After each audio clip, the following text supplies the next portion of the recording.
Did you know that behind every great man there stands a mountain of laundry? What if philosophy wasn't about abstract systems, but about personal choice, faith, and existence itself? Meet Søren Kierkegaard, the Danish thinker known as the father of existentialism. He was born in 1813 in Copenhagen, Denmark. As a young man, he studied theology, but his restless mind pushed him to question the meaning of life, faith, and human freedom. So he abandoned a life of structured religion and instead created his own philosophical system based on personal experience and the search for meaning. Kierkegaard believed that philosophy should speak to the individual. Instead of focusing on universal truths, he explored personal choice, anxiety, and the leap of faith. For Kierkegaard, fear and trembling were not signs of weakness, but of a passionate soul wrestling with the possibilities of existence. In his book, Fear and Trembling, he tells the story of Abraham and Isaac, and how Abraham, when commanded by God to sacrifice his son, finds himself trembling before the infinite. This, Kierkegaard argued, is the highest form of faith, a leap into the unknown, a commitment to something greater than oneself.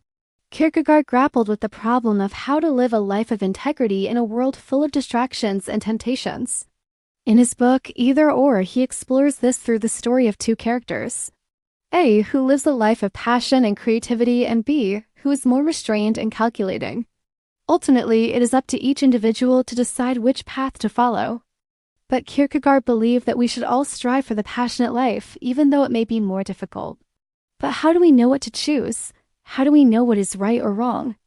Kierkegaard argued that we can only know what we choose. We must make a choice and then live with the consequences.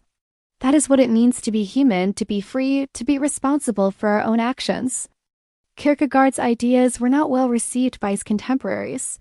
He was too radical for the theologians and too philosophical for the general public. But over time, his work has become more appreciated, and he is now considered one of the most important philosophers of the 19th century. His legacy lives on in the work of later existentialist thinkers like Nietzsche, Heidegger, and Sartre. And his ideas continue to shape modern philosophy, psychology, and theology. So what can we learn from Kierkegaard today? In a world that often seems chaotic and meaningless, he reminds us that we have the freedom to choose our own path, to create our own meaning, and that it is through these choices, through our leaps of faith, that we discover what it means to be human. What did you find most interesting about Kierkegaard's life and work? Let us know in the comments below. And don't forget to subscribe for more videos like this. Thanks for watching. See you next time.